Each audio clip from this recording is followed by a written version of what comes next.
오늘 우리에게 주시는 생명의 말씀은 사도행전 24장 1절에서 9절 말씀입니다. 할렐루야. 옆에 분과 인사하시겠습니다. 주님의 이름으로 사랑합니다. 다시 한번요, 이 시간 은혜 받읍시다.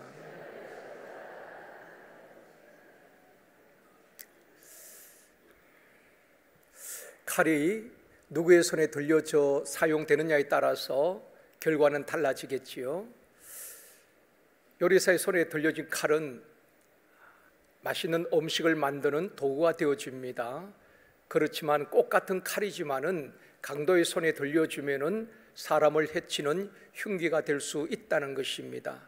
하나님께서 우리에게 많은 재능을 주셨는데 하나님 주신 재능과 은사를 누구를 위해서 사용되어지느냐에 따라서 하나님께 영광이 되어지기도 하고 그렇지 않는 경우도 있다는 것입니다. 이탈리아의 화가이면서 조각가인 미켈란젤로, 그의 스승이 보톨로 지오바니라는 사람입니다. 미켈란젤로가 14살 때에 보톨로에게 찾아와서 그의 문화생이 되겠다고 청하게 됩니다. 그때에 스승인 보톨로가 미켈란젤로를 데리고 두 곳에 가서 보여줍니다. 먼저 간 곳은 술집이었습니다. 술집 앞에 또 안에 여러 가지 조각품들이 참 많이 있었습니다. 그 조각품들을 보고 미켈란젤로가 선생님, 너무나 아름다운 조각품입니다 라고 탄성을 자아냅니다. 그때에 스승이 그렇게 말합니다. 조각이 아름답지만은 술 마시는 사람과 또 쾌락을 위해서 만든 조각품에 불과한 것이다. 그러면서 또 한 곳에 데리고 가는데 교회였습니다. 교회도 보면 여러 가지 장식품들이 있잖아요. 조각품들이 있는데 그것을 보여주면서 스승이 미켈란젤로에게 묻습니다. 너의 재능과 기술을 누구를 위해서 쓰기를 원하느냐 물을 때에 미켈란젤로가 꼭 같은 답을 3번 하게 됩니다. 하나님의 영광을 위해서 쓰겠습니다. 하나님께서 내게 주신 모든 재능을 하나님의 영광을 드러내는 데 사용하겠습니다. 하나님께서 주신 재능을 하나님의 영광을 위해서 조각을 만드는 데 사용하겠습니다. 그렇게 대답을 했다고 합니다. 그 이야기를 듣고 보톨로가 그 미켈란젤로를 제자 삼는 그런 일이 있게 된 것입니다. 오늘 본문에 등장하는 사람이 있습니다. 변호사 드둘로라는 사람이 등장하고 또 벨릭스 총독이 등장합니다. 이 두 사람은 탁월한 사람들이지요. 당대의 최고의 변호사가 드둘로라는 사람이었습니다. 그리고 이 벨릭스는 원래가 노예였습니다. 노예에서 총독의 자리에 오르기까지 얼마나 많은 노력을 했겠습니까? 입지적인 인물이 바로 벨릭스 총독이었습니다. 네로 황제가 즉위하면서 파면당하긴 했지만은 이 벨릭스 총독도 굉장히 뛰어난 그런 사람이었습니다. 안타까운 것은 자신에게 주어진 재능이나 권력을 가지고 잘못 사용함으로 일을 어렵게 만드는 그런 사람들이었습니다. 우리 주변에도 보면은 하나님 주신 권력이나 물질, 은사나 재능을 잘 사용할 때에 하나님의 영광을 드러내게 되고 또 다른 사람을 세우게 됩니다. 그런가 하면은 권력이나 물질을 잘못 사용할 때에 폭군이 되기도 하고 또 이단 교주가 되기도 하는 것입니다. 여러분, 우리나라의 이단 교주들을 보면 처음부터 잘못된 건 아니거든요. 대부분 출발을 보면은 교회 목사였고 또 장로님이었습니다. 그런데 은사가 나타나고 능력이 나타나고 많은 사람이 따르다 보니까 자기도 모르게 교만해지고 또 잘못되는 그런 이단의 교주가 되는 그런 경우가 참 많이 있습니다. 사기꾼들을 보면은 얼마나 똑똑하고 머리가 좋은지 모릅니다. 또 언변이 얼마나 뛰어납니까? 그런데 하나님께서 주신 그 좋은 재능들을 잘못 사용하니까 남을 속이고 또 피해를 주고 사기꾼이 되는 것 아니겠습니까? 사랑하는 성도 여러분, 하나님께서 주신 재능과 은사를 또 건강과 물질을 하나님 영광 위에 잘 사용되어지는 저와 여러분이 되어주기를 주님의 이름으로 축원합니다. 오늘은 예수님의 길을 따르는 사람이라는 제목으로 말씀을 드리려고 합니다. 오늘 본문의 배경을 먼저 설명을 드리면은 바울을 죽이기 전에는 먹지도 아니하고 마시지도 않겠다는 유대 젊은이들 40명의 암살단이 조직이 되어서 매복을 하고 있습니다. 그 사실을 바울이 알고 천부장에게 알리지요. 천부장은 그 이야기를 듣고 그날 밤에 보병 200명, 기병 70명, 또 창병 200명, 470명의 로마 정예 군사를 동원해서 바울을 예루살렘에서 가이사라까지 호송하게 되는 것입니다. 예루살렘에서 가이사라까지는 한 100km 정도 되는 가까운 거리는 아닙니다. 아마 밤새도록 그렇게 바울이 많은 로마 정예 병사들의 호의를 받으면서 가이사라까지 가게 되는 것입니다. 천부장이 왜 그렇게 급하게 밤에 많은 병력을 동원해서 바울을 가이사라까지 옮겼는가? 두 가지 이유가 있습니다. 첫 번째는 바울이 로마 시민권자이잖아요. 로마 시민권자인 바울이 예루살렘에서 암살단에 의해서 죽게 된다면 그 책임이 천부장에게도 있는 것입니다.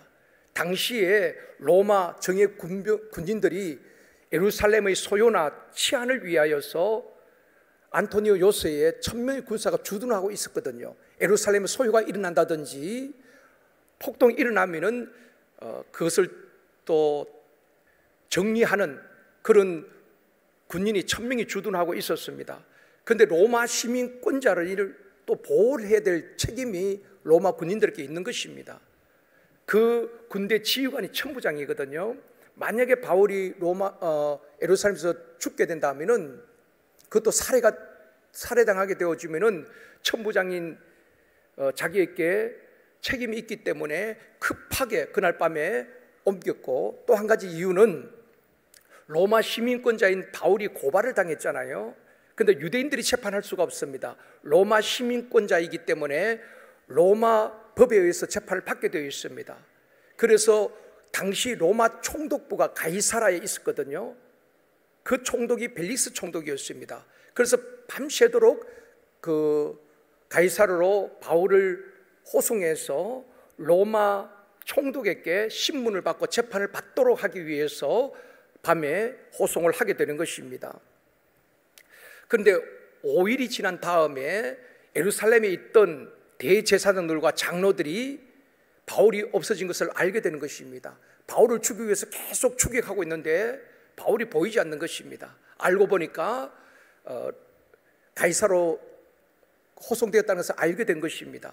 그래서 예루살렘에 있던 대제사장 장로들이 당대의 최고의 변론가라고 칭해지던 변호사인 드둘로를 앞세워서 가이사랴에 오게 되는 것입니다.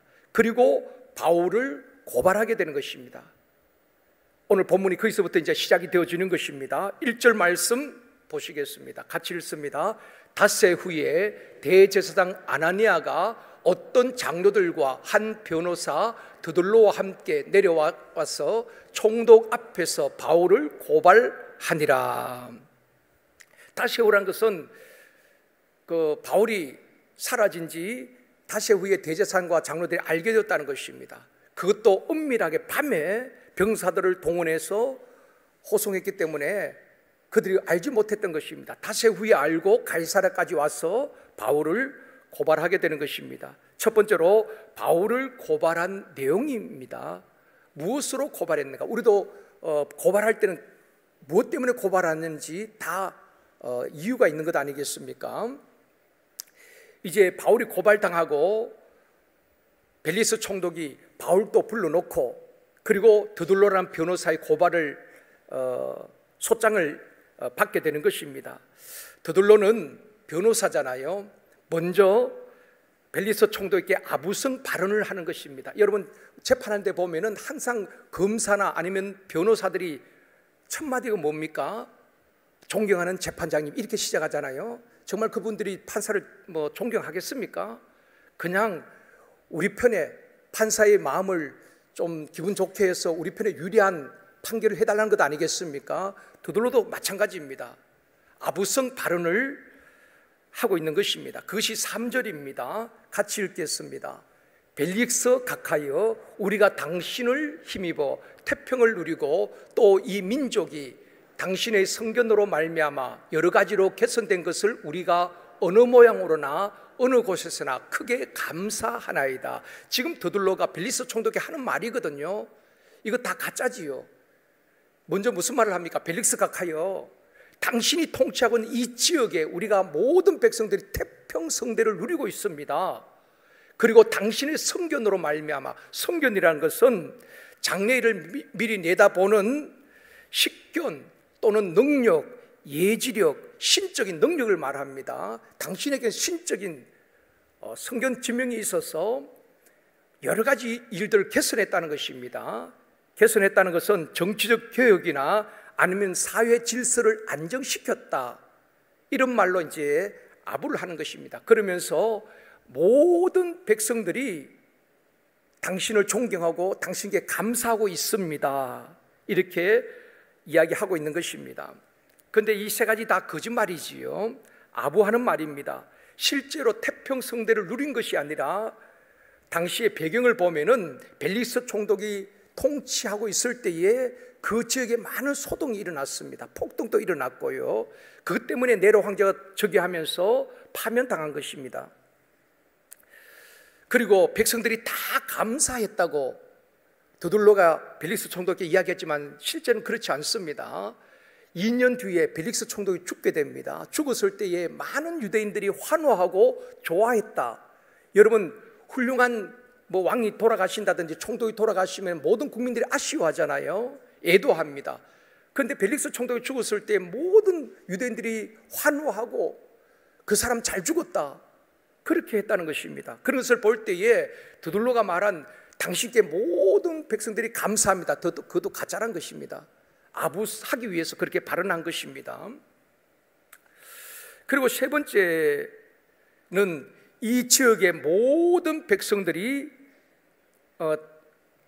당신에게 감사하고 그렇게 당신을 칭송한다, 이런 이야기를 하고 있는 것입니다. 드둘로는 변호사답게 벨릭스 총독에게 먼저 아부성 발언을 한 다음에 세 가지 죄목을 가지고 바울을 고발하게 되는 것입니다. 첫 번째는 소요죄입니다. 바울이 사람들을 선동해서 소요를 일으켰다는 것입니다. 폭동을 일으켰다는 것입니다. 로마에 항거하는 소요를 일으켰다. 당시에 로마 군인들이 제일 싫어했던 것이 소요거든요. 폭동이거든요. 그래서 로마 군인들이 1000명이나 주둔하면서 소요에 대비하고 있었던 것입니다. 지금도 보면은 광화문이나 서울시청에서 가끔 데모를 하잖아요. 데모할 때 누가 제일 싫어하겠습니까? 경찰관들이 제일 싫어합니다. 좀 쉬어야 하는데 데모가 있으면은 경찰관들 다 동원이 되어야 되잖아요. 데모가 있으면 경찰관들 제일 싫어합니다. 마찬가지로 이런 소유가 있으면 로마 군인들 제일 싫어했다, 이 말입니다. 그러니까 첫 번째 제목이 뭔가 하면은 이 바울이 소요를 일으켰다, 그것이 첫 번째 제목이고, 두 번째는 나사렛 이단의 우두머리였다는 것입니다. 로마가 인정하지 않는 종교를 따르고 있다, 이것이 두 번째 고발 조건인 것입니다. 5절에 말씀합니다. 같이 읽습니다. 우리가 보니 이 사람은 전염병 같은 자라, 천하에 흩어진 유대인을 다 소유하게 하는 자요 나사렛 이단의 우두머리라. 바울에 대해서 그렇게 말합니다. 이 사람은 전염병 같은 사람이다. 전염병이 빠르게 퍼지잖아요. 전염병 같은 사람이고 또 유대인들을 소욕해 했다. 소요죄, 소란죄, 그리고 나사렛 이단의 우두머리였다, 그렇게 고발을 하게 되는 것입니다. 그리고 세 번째 죄목은 성전을 더럽게 한 죄라고 고발하게 된 것입니다. 6절에 말씀합니다. 같이 읽습니다. 그가 또 성전을 더럽게 하려 함으로 우리가 잡아 싸우니, 드둘르고 고발한 것은 세 가지입니다. 소란죄, 또 나사렛 이단의 우두머리, 그리고 성전을 더럽혔다. 이 세 가지 죄목을 가지고 고발을 한 것입니다. 이 세 가지 다 팩트가 아니지요. 거짓말이란 말입니다. 바울을 두고 전염병 같은 사람이라, 전염병을 퍼뜨린 사람이라, 이것은 부정적인 말입니다. 여러분, 전염병이 얼마나 빠르게 퍼집니까? 우리는 그걸 경험했잖아요. 코로나 3년 동안 처음에 초창기에 그 확진이 되어지면은 다 격리가 되었습니다. 일주일 그 이상 격리가 되고, 또 누가 확진되면은 그 사람의 동선을 다 조사했잖아요. 여러분 다 잊어버리셨죠? 우리는 너무 빨리 잊어버립니다. 불과 1, 2년 전에 있었던, 우리가 경험했던 일입니다. 전염병 얼마나 무섭습니까? 많은 사람들이 생명을 잃기도 하고, 또 우리가 얼마나 많이 불편했습니까? 또 그 당시에 보면은 교회가 참 얼굴을 들 수 없을 만큼 많은 욕을 먹었습니다. 항상 메인 뉴스에 교회발 확진자 나온 것처럼, 그래서 교회가 전염병 온상처럼 비춰졌다 이 말입니다. 근데 오늘 본문에 보면 바울을 전염병과 같은 사람이다, 아주 악의적인 말이거든요. 그런데 전염병이란 부정적인 이미지를 좋게 잘 활용한 교회가 있습니다. 바로 미국의 시카고에 있는 윌로우 크릭 교회, 아마 여러분 많이 들어보셨을 것입니다. 빌 하이벨스 목사님이 심호하시는 교회인데, 그 교회는 은사 배치 사이에 아주 뛰어난 교회입니다. 새신자 새가족이 오면은 그분이 은사가 뭔지, 그분이 전공이 뭔지, 그분의 재능이 뭔지 잘 상담을 합니다. 그리고 그 은사대로 교회에서 사역할 수 있도록, 그래서 아주 건강한 교회로 평가받는 교회가 바로 윌로우 크릭 교회 빌 하이벨스 목사님입니다. 그 빌 하이벨스 목사님이 쓴 책이 있는데, 예수를 전염시킨 사람들, 이런 책이거든요. 예수를 전염시킨 사람, 전염병은 굉장히 좀 부정적인 말이긴 하지만은 이 목사님은 아주 긍정으로 바꾸어 나왔습니다. 예수를 전염시킨 사람들. 그래서 그 책에 보면은 그 교회의 성도들은 예수 그리스도의 복음에 감련된 자라, 그렇게 말하고 있습니다. 다시 말하면 예수 복음에 완전히 사로잡힌 사람이란 말입니다. 그리고 윌로우 크릭 교회의 성도들은 어디를 가든지 복음을 전파하는, 예수 그리스도를 전하는, 예수 그리스도를 전염시키는 사람들이라. 세상에서는 좀 부정적인 용어이기도 하지만은 예수를 전염시킨 사람이라 긍정으로 바꾸는 사람이 빌 하이벨스 목사님이십니다. 그 책이 베스트셀러가 된 것입니다. 이 빌 하이벨스 목사님과 그 윌로우 크릭 교회는 아주 단어 선정을 잘한다는 것입니다. 그런데 따지고 보면은 이 전염병 같은 사람, 이 말을 쓴 사람은 오늘 본문에 나오는 드둘로거든요. 저작권에 어쩌면 드둘로에게 있는 것입니다.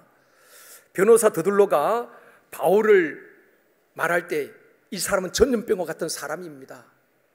예수의 도를 그렇게 전하는 사람입니다. 이 사람은 예수를 전염시키는 사람입니다. 그런 의미로 전염병과 같은 사람이라 그렇게 고발을 하고 있는 것입니다. 변호사 드둘로는 아마 많은 수임료를 받았겠지요. 당대에 가장 뛰어난 변호사니까 이 가이사르까지 와서 그렇게 고발을 하는데, 제목이 예수를 전염시키는 자요, 또 소요를 일으킨 자요, 나사렛 이단의 우두머리요, 또 유대인들이 말하는 성전을 더럽힌 죄, 이런 제목을 가지고 고발을 하게 되는 것입니다. 그때 모든 유대인들이 뭐라고 말합니까? 오늘 본문에 보면은 옳소 드둘로의 말이 옳습니다, 다 찬성을 하는 것입니다. 동조를 하게 되는 것입니다. 이렇게 오늘 본문에서는 이 드둘로란 변호사를 통하여서 바울을 고발하게 되어지고, 오늘 본문 그 뒷부분 10절부터 쭉 보면은 이제 바울의 변론이 나오는 것입니다. 두 번째로 바울의 변론과 예수의 길을 따르는 자. 바울은 구차하게 변명하지 않습니다. 많은 설명도 하지 않습니다. 담백하게 있는 그대로 진실을 말하는 것입니다. 팩트를 이야기하는 것입니다. 여러분, 세상에 보면 가짜 뉴스들 많이 있잖아요. 그러나 진리는 반드시 승리하게 되어줄 줄 믿습니다. 가짜는 언젠가 드러나게 되어 있는 것입니다. 그런데 바울은 많은 변론을 하지 않아요. 정확하게 고소당 그 부분에 대해서 반론을 제기하고 있는 것입니다. 먼저 소유죄에 대한 변론을 이렇게 합니다. 내가 예루살렘에 온 목적은 군중들을 선동하고 소유하기 위해서 온 것이 아니라 예배드리기 위해서 왔다. 그리고 내가 이 예루살렘에 12일 동안 머물렀다. 그렇게 이야기하고 있는 것입니다. 11절입니다. 같이 읽겠습니다. 당신이 아실 수 있는 바와 같이 내가 예루살렘에 예배하러 올라간 지 12틀밖에 안 되었고, 바울이 오랫동안 있었던 게 아닙니다. 예루살렘에 올라온 지 12틀, 12일밖에 안 됐다는 것입니다. 그 짧은 시간에 사람들을 선동하고 자기 편으로 만들고 소유를 일으킬 만큼 그런 시간적 여유가 없었다는 말이지요. 실제적으로 바울은 또 소동을 일으킨 적도 없습니다. 그러면서 바울은 있는 그대로 이야기합니다. 지금 이 사람들이 내가 성전이나 회당에서 누구와 토론하거나 사람을 선동시킨 일을 보지도 않았고 증거도 없습니다. 여러분, 법정에서 가장 중요한 것은 증거입니다. 증인입니다. 증거가 불충분하면은, 증인이 없으면은 추정만으로 절대로 판사가 판결하지 않습니다. 그 증거가 불충분하다는 것이죠. 증거도 없고 지금 유대인들이 바울이 미우니까 추측을 하고 고발한 것입니다.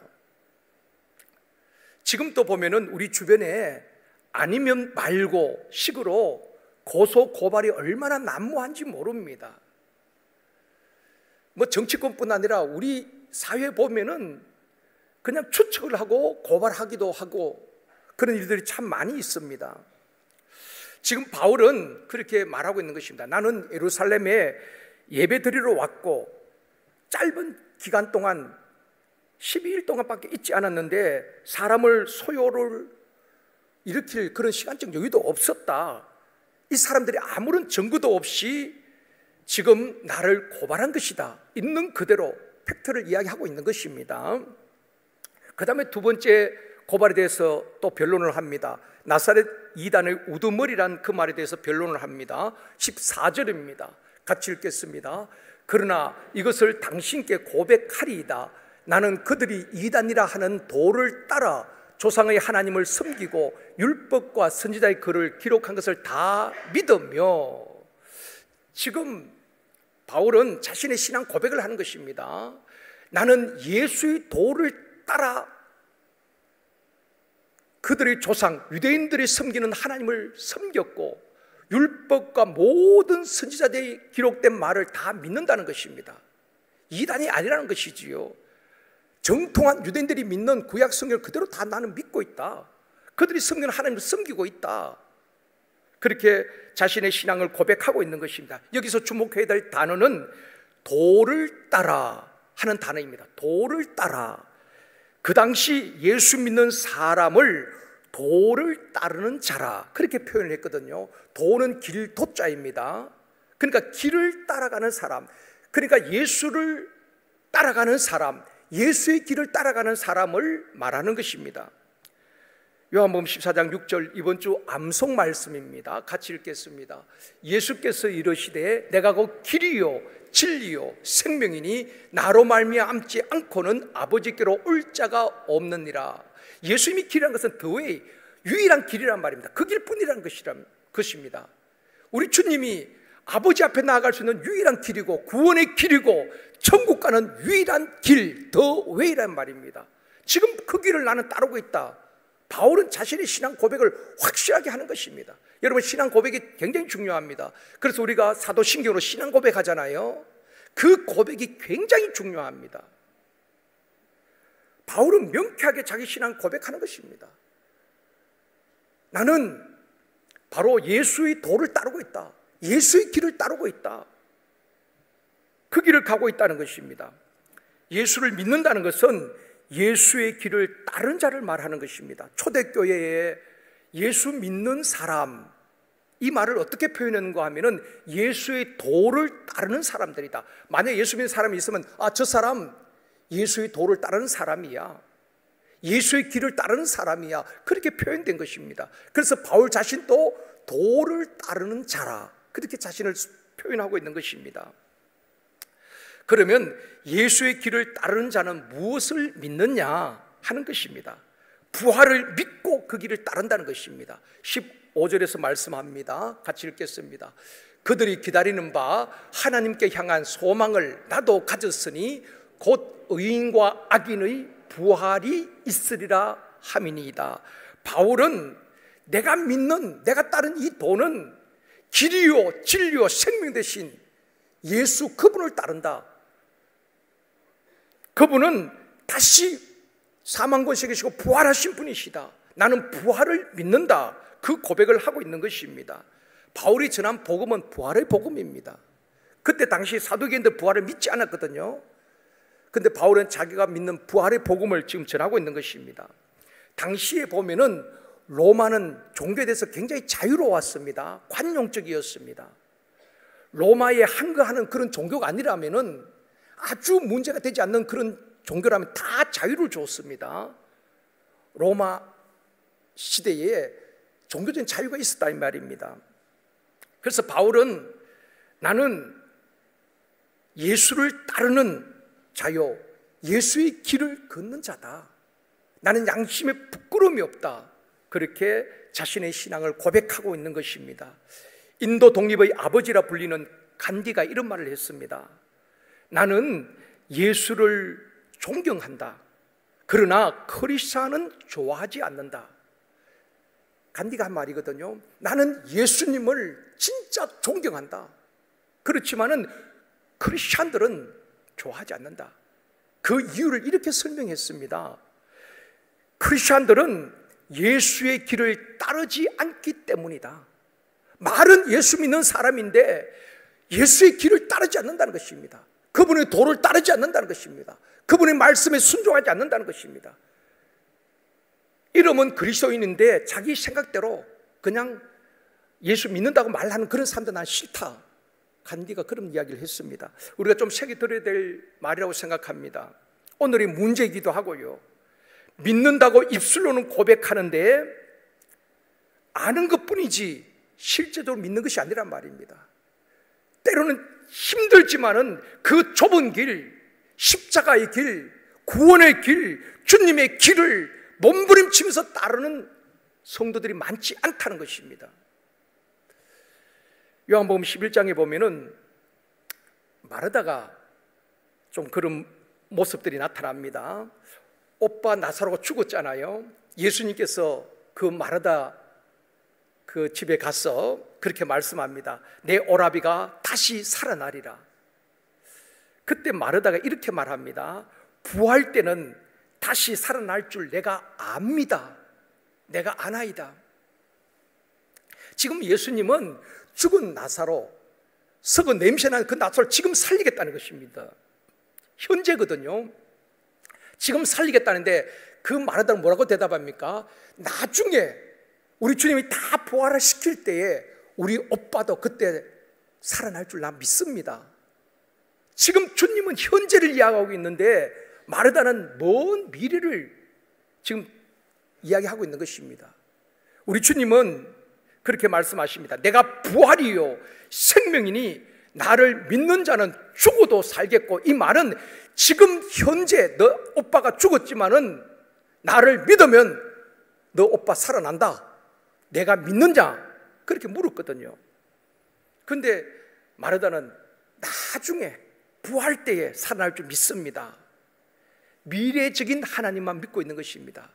사랑하는 성도 여러분, 하나님은 오늘 이 자리에 우리 가운데 임재하시고 하나님이 원하시면은 샘터 모임에서 이곳에서 즉시 응답되어 줄 줄 믿습니다.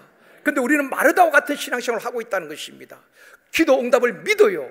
믿지만은 지금 이 자리에서 응답될 것을 믿지 않는 것입니다.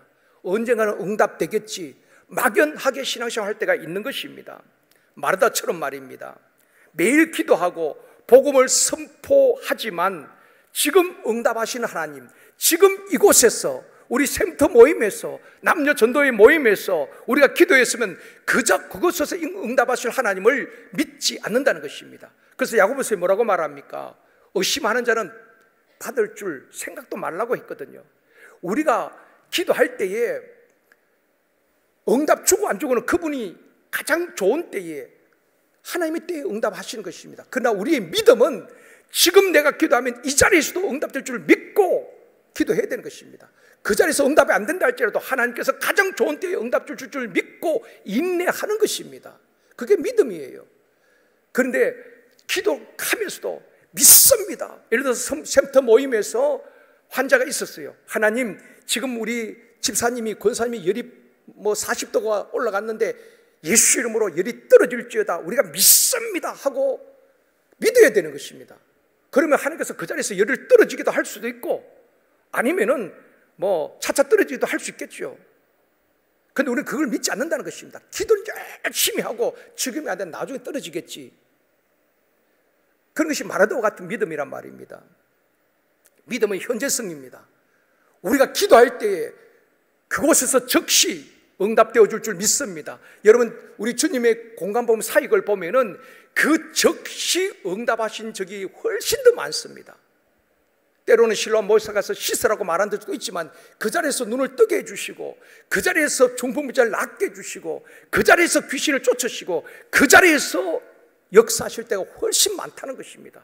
그 하나님, 지금도 살아계신 하나님, 그 하나님은 우리와 함께 하신 하나님인 줄 믿습니다. 그 믿음으로 선포해야 된다는 것입니다. 전도 현장에서, 행복 모임에서 복음을 선포할 때에 그 자리에서 귀신이 떠나가고 또 병자가 낫게 되는 하나님의 역사하심을 믿고 선포해야 한다는 것입니다. 여러분, 빌립 집사가 사마리아에 가서 복음을 전합니다. 그냥 복음을 그대로 선포합니다. 그때 어떤 일이 났습니까? 시간이 지난 다음이 아닙니다. 예수 그리스도의 복음을 선포할 때에 사람들에게 붙었던 더러운 귀신들이 즉시 소리를 지르고 떠나갑니다. 중풍병자가 낫게 되어지고 병든 자가 낫게 되는 역사가 사마리아 성에 그 즉시 일어났다 이 말입니다. 베드로가 안전벨을 언제 일으켰습니까? 예수 이름을 선포하고 기도하고 일주일 뒤에 일어났습니까? 그 즉시 나사렛 예수의 이름으로 일어나 걸으라 선포할 때에 성령이 역사하시고 그 자리에서 일어나고 걷고 뛰는 역사가 일어나 줄 믿습니다. 믿음은 현재성인 것입니다. 사랑하는 성도 여러분, 우리 사역의 현장에서 살아계신 하나님의 역사를 날마다 경험되어지길 주님의 이름으로 축원합니다. 그것이 경험되어질 때 우리의 믿음이 강건해지는 것입니다. 어떤 문제 앞에서도 두려워하지 아니하고 담대한 것입니다. 내가 선포할 때에, 내가 기도할 때에 살아계신 하나님이 역사하시기 때문에 담대해지는 것입니다. 사랑하는 성도 여러분, 예수를 믿는다는 것은 예수님께 모든 것을 맡기는 것을 의미하는 것입니다. 예수를 믿는다는 것은 예수의 도를 따르는 것을 말하는 것입니다. 지식적으로 추상적으로 믿는 것이 아니라 예수를 믿는다는 것은 예수의 길을 따르는 것입니다. 그렇기 때문에 여러분 직장생활 잘 하셔야 되는 것입니다. 우리는 예수를 따르는 사람들입니다. 예수 때문에 때로는 양보하고 예수 때문에 손해 볼 각오도 해야 되는 것입니다. 그래서 믿지 않는 분들이 저분은 정말 교회 다니는 분인데 뭔가 다르구나, 우리하고는 뭔가 다르구나, 그분들이 궁금할 수 있어야 되는 것입니다. 그런데 우리가 똑같이 따지고 내 것 네 것 따지고 이기적으로 살아간다면 그분들이 우리를 보고서 예수를 믿고 싶겠느냐 말입니다. 잘못한 것도 우리가 때로는 용서하고 품어주고 주님을 닮은 온유와 겸손한 모습을 보면서 그들이 감동을 받고, 그것이 복음 전한 것 아니겠습니까? 사랑하는 성도 여러분, 우리 모두가 예수님의 길을 따르고 말씀에 순종하기 위해서 몸부림치는 참된 그리스도인이 되어주기를 주님의 이름으로 축원합니다. 세 번째는 쉼과 사역의 리듬을 타라. 벨릭스 총독이 이제 드들로의 고발을 다 들었잖아요. 이 바울을 고발하는데 소요를 일으킨 자고 또 이단의 우두머리고 또 성전을 더럽힌 자다, 이 제목을 가지고 고발을 했습니다. 또 바울의 변론을 다 들었습니다. 그러고 난 다음에 이 벨릭스 총독이 선고를 하는 것이 아니라 선고를 유예합니다. 선고를 연기를 하게 됩니다. 그리고 바울에게 자유를 주고 친구들과 자유롭게 만나고 영내에 머물도록 그렇게 조치를 내리게 되는 것입니다. 23절 말씀입니다. 같이 읽겠습니다. 백부장에게 명하여 바울을 지키되 자유를 주고 그의 친구들이 그를 돌봐주는 것을 금하지 말라 하니라. 지금 바울은 고발을 당하고 죄수의 몸이거든요. 그렇다면은 뭐 포성줄을 묶인다든지 감옥에 갇혀 있어야 되는 것입니다. 그런데 이 벨릭스 총독이 양쪽의 말을 다 들어본 것입니다. 드둘로의 고발 또 들었고 또 바울의 변론도 들었습니다. 그리고 바울로 하여금 영내에 머물게 합니다. 왜냐하면 바울을 죽이겠다는 사심의 암살단이 있잖아요. 또 많은 사람들이 바울을 죽이려고 합니다. 바깥으로 나가면 죽을 수도 있어요. 그러니까 바울을 영내에 머물게 하고 군사들로 하여금 지키게 하는 것입니다. 하나님께서 역사하시는 것이요. 그리고 자유를 줍니다. 억압된 것이 아니라 자유를 주고 친구들도 마음대로 만나도록 하고 누구와도 접견할 수 있도록 자유를 주는 것입니다. 친구들이 와서 바울을 돌보는 것을 금하지 말라. 이 벨릭스 총독이 그런 조치를 취하게 되는 것입니다.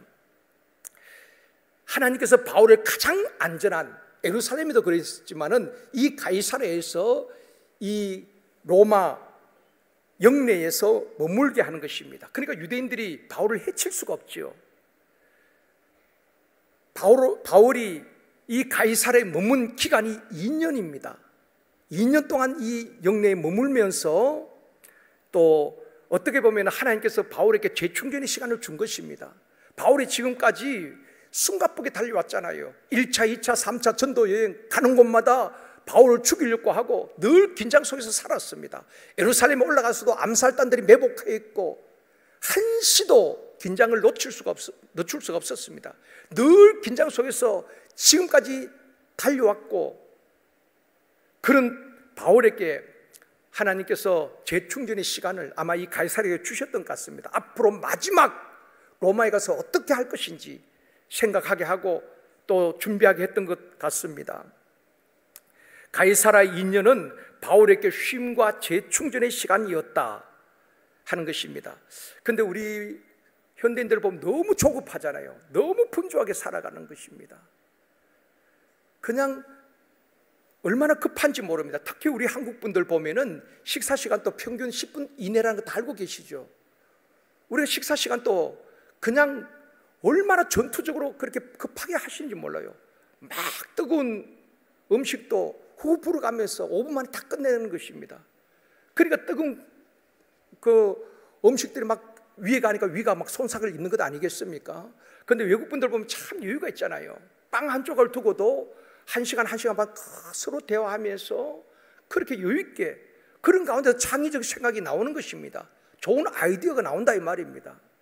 조금 우리 예수 믿는 분들은 조금 여유가 있었으면 좋겠습니다. 그런데 우리는 너무 분주하고 너무 바쁘게만 살아간다는 것입니다. 어떤 분들은 건강검진 받을 시간도 없다는 것입니다. 그래서 나중에 가면 또 이제 뭐 건강이 나빠지기도 하잖아요. 우리 하나님께서는 우리에게 막무가내로 일만 하라고 말하지 않습니다. 제자들께도 좀 쉬어라. 우리는 육을 갖고 있잖아요. 재충전의 시간이 필요하다는 것입니다. 그리고 머물러 있으라. 그럴 때가 있습니다. 바울은 주님이 머물러 있으라 하면은 머물러 있고, 주님이 가라고 하면은 표대에서 전력 질주하고 있는 것입니다. 그리고 주님 지금 가이사랴에서 2년간 머물러 있으라 그러니까 거기서 머물러 있는 것입니다. 그러면서 재충전의 시간을 갖고 있다는 것입니다. 여러분, 우리가 장사를 하다가도 때로는 폐업할 수도 있잖아요. 또 직장생활 하다가도 실직 당할 수 있습니다. 그럴 때 너무 낙심할 필요 없습니다.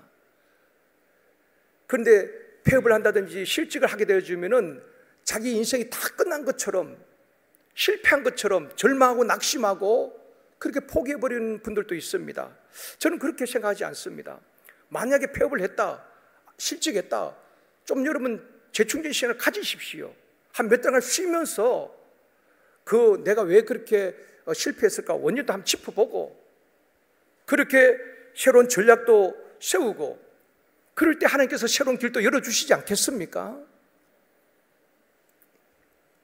찬양할 때도 보면은 찬양을 잘하는 분들은 거기 우리 음표에 보면 쉼표가 다 있습니다. 쉼표, 쉬라는 것은 쉬어야 되는 것입니다. 쉬고 또 이제 찬양을 해야 되는 것입니다. 근데 어떤 분들은 막 쉼표 같은 거 보지도 아니하고 그냥 막 찬양합니다. 근데 쉬어야 될 때는 쉬지 아니하고, 또 찬양 불러야 될 때는 숨이 가빠가지고 막 가만히 있는 분들도 있고요. 그러니까 쉼표는 쉬라는 것이거든요. 그 강약 리듬을 잘 타야지 찬양을, 아름다운 찬양을 잘 할 수 있지 않습니까? 마찬가지입니다. 우리가 조급한 마음, 또 분주병에서 좀 벗어났으면 좋겠습니다. 바울은 2년 동안 이 가이사랴에 있으면서 그냥 낮잠만 자고 시간을 허비했느냐? 결코 그렇지 않습니다. 24절 말씀 보시겠습니다. 같이 읽습니다. 수일 후에 벨릭스가 그의 아내 유대 여자 드루실라와 함께 와서 바울을 불러 그리스도 예수 믿는 도를 듣거늘. 이 벨릭스 총독이 궁금한 것입니다. 이 고발을 당한 바울이 명쾌하게 자기 신앙 고백했잖아요. 나는 예수의 도를 따르는 사람이다. 예수는 죽으시고 부활하실 분이다. 그 명쾌하게 자기 신앙 고백하니까 궁금했던 것입니다. 도대체 이 사람이 믿는 예수가 어떤 사람인가 궁금했어요. 여러분, 우리 주변의 직장인들이, 이웃들이 저와 여러분 궁금해야 하는 것입니다. 하찮게 여기는 것이 아니라 정말 예수 믿는 사람은 뭔가 다르구나. 무엇이 저 사람으로 하여금 저렇게 기쁘게 살아가게 할까? 우리 같으면 절망할 수 있는 상황에서 저렇게 믿음으로 긍정적으로 반응할 수 있을까? 궁금해야 되는 것입니다. 그래서 벨릭스 이 총독이 자기 아내 드루실라와 함께 바울을 부르는 것입니다. 그리고 그리스도 예수 믿는 도를 우리에게 전해봐라. 그래서 이 두 사람이 들었다는 거 아니겠습니까? 그 이후의 말씀에 보면은 듣고 벨릭스 총독이 굉장히 두려워했다. 아, 하나님은 정말 보통 신이 아니구나. 두려워했다. 두려워하고도 바로 믿은 것이 아니라 다음에 또다시 듣기를 원한다. 그렇게 정리가 되어지는 것입니다. 사랑하는 성도 여러분, 아는 것과 믿는 것은 다릅니다. 우리가 하나님을 추상적으로 막연한 하나님을 믿는 것이 아니라, 기도응답도 언젠가는 되겠지가 아니라, 우리가 믿는 하나님은 오늘도 살아계신 하나님, 우리 가운데 역사하시는 하나님인 줄 믿습니다. 여러분의 기도를 과소평가하지 마십시오. 여러분이 예수의 이름으로 기도하고 복음을 선포할 때에 그 즉시 악한 영들이 떠나가게 되어지고 능력이 나타나게 될 줄 믿습니다. 만약에 지금 때가 아니라면 하나님께서 또 하나님의 가장 좋은 때에 따라서 응답하여 주실 줄 믿습니다. 전도할 때도 자신감을 가져야 되는 것입니다. 행복에서 복음을 선포할 때도 담대하게 내가 복음을 선포할 때에 즉시 하나님이 역사하실 줄 믿고 선포할 때에 믿음대로 되어진 역사 있게 될 줄 믿습니다.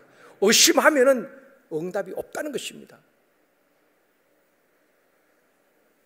우리가 믿고 확신한 일에 거할 수 있기를 원합니다. 예수를 믿고 예수의 길을 따르는, 예수의 도를 따르는, 예수의 말씀에 순종하는 참된 그리스도인이 되어지기를 주님의 이름으로 축원합니다.